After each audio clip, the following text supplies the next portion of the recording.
Tu n'es pas obligé d'être entrepreneur pour être heureux. C'est le sujet du podcast de ce jour. Salut à toi et bienvenue sur ma chaîne voilà, où on parle e-commerce, web marketing et mindset. Aujourd'hui, on va parler mindset. C'est une question qui revient souvent, ou pas forcément une question, mais une observation qui revient souvent. Et le fait que tu n'es pas obligé d'être entrepreneur pour être heureux.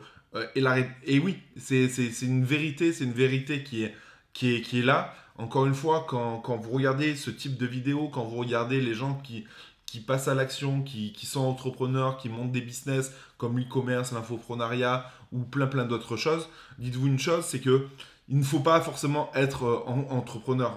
Voilà, on ne vous dit pas à tous, quittez votre boulot de CDI pour faire ça, et c'est ça la vraie solution.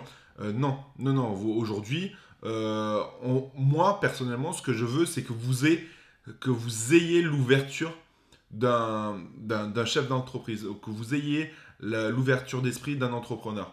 Je vous donne un exemple concret. Les salariés attendent chaque mois leur salaire. À chaque fin de mois, leur salaire, etc., sans se soucier de la qualité du travail effectué, etc., etc. Et dans certaines entreprises, il y a des gens qui regardent des vidéos, qui ne travaillent pas à fond, etc., etc. Et du coup, le projet, le projet qu'on doit livrer au client prend du retard. Et des choses toutes bêtes, mais les gens qui sont en salariat, je ne dis pas tout le monde, je ne vais pas généraliser, mais c'est une observation que j'ai de par mon vécu, de par les gens que je côtoie, etc. Ils ne se rendent pas compte que si le projet arrive en retard, s'il y a un retard sur la livraison, le client va payer en retard forcément. Et le client va pas être content. Et du coup, le patron se retrouve dans une situation délicate. Et du coup, voilà.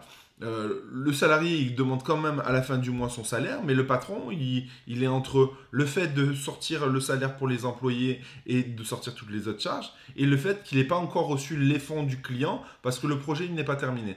Je te dis ça parce que je l'ai vécu. Je l'ai vécu au Maroc quand j'avais beaucoup d'employés, qu'on faisait des sites internet, etc.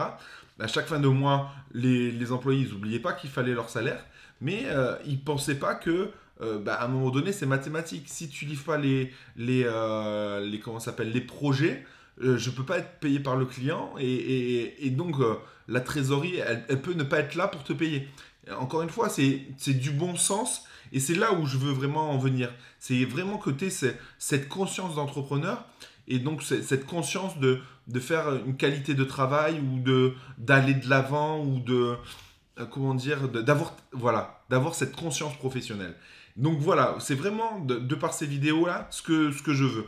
C'est que tu aies une conscience professionnelle, comme ça, quand tu te lances, déjà, ça sera mieux pour ton travail, dans ton travail de tous les jours, parce que si ça se trouve, ton travail que tu fais en CDI, il te plaît énormément et tu n'as pas envie de quitter ce travail, et je le conçois tout à fait, et c'est une très bonne chose, mais surtout que tu aies cette conscience professionnelle pour améliorer ton rendement au travail, et qui sait, peut-être que tu auras des promotions ou des choses comme ça, mais c'est surtout pour te dire, voilà, je peux faire un taf, un projet en dehors de mon travail et avoir des revenus complémentaires. Donc aujourd'hui, tu peux être heureux sans être entrepreneur, ça c'est vrai. Mais, mais tu peux, mais c'est mieux d'être heureux en ayant une conscience, ta conscience d'entrepreneur. C'est-à-dire que il faut vraiment que tu aies ta liberté de penser. Tu vois, ça fait dédicace à Florent Pagny avec sa chanson. Non, mais c'est important. La liberté de penser par toi-même, d'avoir cette conscience professionnelle, c'est super important parce que cette conscience de vouloir apprendre aussi, c'est super important de comprendre pourquoi il faut apprendre, etc. Moi, je le vois par rapport, par exemple, j'en reviens toujours à l'anglais, mais c'est ce qui me fait défaut parce que j'ai des lacunes en anglais, tu vois. Et si j'avais pris conscience plus tôt de l'importance de l'anglais, je l'aurais travaillé bien plus tôt, quand j'avais le temps. Quand j'étais étudiant, j'avais masse de temps. Quand j'étais... Voilà. Et pourquoi je ne l'ai pas travaillé? Parce que j'avais pas conscience de l'importance de cette langue-là. Et du coup, voilà, ce que j'ai envie, c'est que tu prennes conscience et que tu t'ouvres l'esprit. Et c'est vraiment ça l'objectif.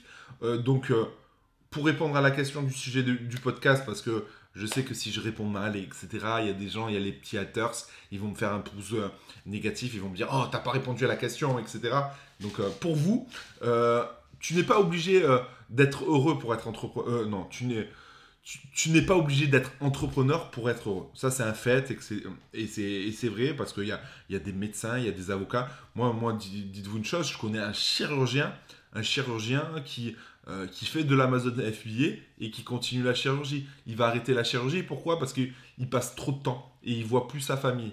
Mais il aime son métier. Donc là, pour l'instant, il continue son métier. Donc voilà, il ne le fait même pas pour l'argent, puisque l'argent, bah, il réussit sur Amazon et il a assez d'argent de côté dans l'immobilier ou autre pour bah, tout arrêter s'il en avait envie. Mais là, il le fait encore un petit peu pour l'amour du métier. Mais tout ça pour te dire que, voilà, tu peux être heureux et salarié, mais n'oublie pas une chose, c'est ouvre-toi l'esprit et pense par toi-même et aie cette conscience professionnelle. Sur ce, je te dis à bientôt dans une prochaine vidéo. Ciao!